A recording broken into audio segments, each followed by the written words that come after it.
আসসালামু আলাইকুম। কি অবস্থা সবার? কেমন আছেন আপনারা? আশা করছি ভালো আছেন। আমিও ভালো আছি। তো বাবার বাড়িতে নতুন আরেকটা ব্লগ ভিডিও নিয়ে হাজির হয়ে গেছি। তো দেখতেই পাচ্ছেন ওয়েদারটা খুবই সুন্দর। পাশে হচ্ছে মা দুপুরে রান্না করার জন্য সবজি কেটে নিচ্ছিল। এখানে সিসিঙ্গা ছিল আর করলা ছিল। তো আজকে এইসবই রান্না করা হবে। তা আমি আবারও বাহিরে আসলাম। ওয়েদারটা খুবই সুন্দর লাগতেছিল, সানি সানি ছিল। তো বাসায় এসে দেখি আমার বুইড়াটা সে মায়ের চুলার মধ্যে যেন কি করতেছে। আমি আসলে বুঝতে পারি নাই, বাট ভিডিও করে রাখছি, ভালো লাগতেছিল।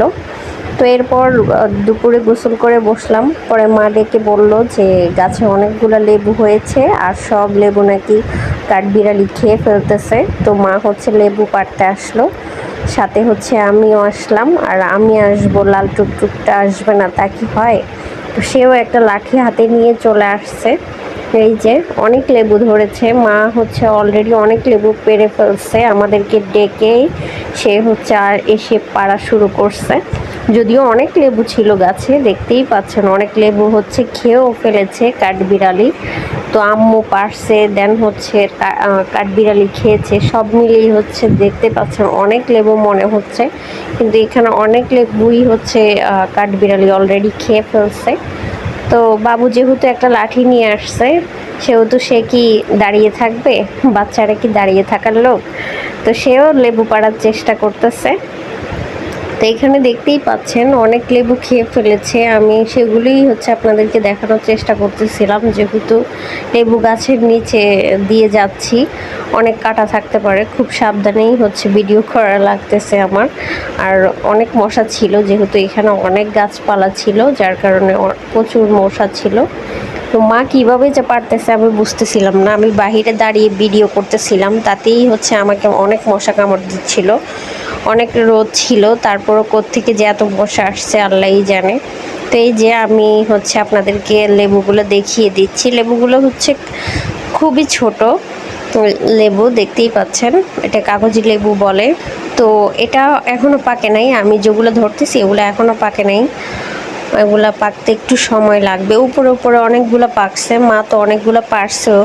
আমি একটু চেষ্টা করতেছিলাম পারার, কিন্তু আমার হাত ওই পর্যন্ত পৌঁছাচ্ছিল না, যেহেতু লেবুগুলো অনেক দূরে। এই যে আমি আপনাদেরকে জুম করে দেখাচ্ছি।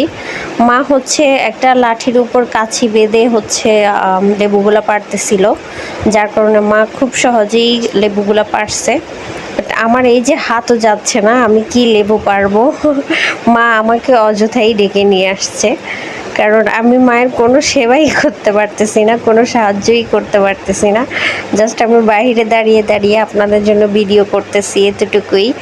কারণ মাই সব কিছু করতে হচ্ছে, যেহেতু মশার জ্বালায় আমি কোনো ভিতরে ঢুকতে পারছি না। তো মাই পারছে, মাই আবার সব কুড়াচ্ছে লেবু। তো কার কার বাসায় এরকম কাগজি লেবু আছে অবশ্যই কমেন্ট করে জানাবেন। আর এই লেবু দিয়ে দুপুরে ভাত দিয়ে খেতে খুবই মজা লাগে, গরম গরম ভাত দিয়ে লেবুর রস দিয়ে খেতে খুব মজা লাগে। যদিও আমি আগে খুব একটা লেবু খেতাম না, মানে আমি পছন্দই করতাম না ভাতের সাথে কিভাবে লেবু খায়, বাট বিয়ের পর আমি এখন লেবু খাওয়া শিখে গেছি। আমি বিয়ের আগে অনেক কিছুই খেতাম না, যেটা এখন বিয়ের পর মানে খাওয়া শিখছি বলতে গেলে। কারণ মানুষ বলে বাবার বাড়িতে মেয়েরা অনেক কিছু শিখে, বাট না, আমি অনেক কিছু শ্বশুর বাড়িতে এসে শিখছি। দেখতে পাচ্ছেন এখানে অনেক লেবু ছিল, মা সবগুলো কুড়িয়ে নিয়েছে। এটা পরের দিনের একটু ভিডিও করে রাখছি। মা এখানে গরুর মাংস রান্না করবে, তো আমাকে বললো ম্যারিনেট করে দিতে, আমি ম্যারিনেট করে দিছি। এরপর আর কোনো ভিডিও করা হয় নাই। মাংসটা এখন মাকে দিয়ে আসবো, মা যেহেতু চুলায় রান্না করতেছে। তো আজকের ভিডিও এই পর্যন্তই, সবাই ভালো থাকবেন, আল্লাহ হাফিজ।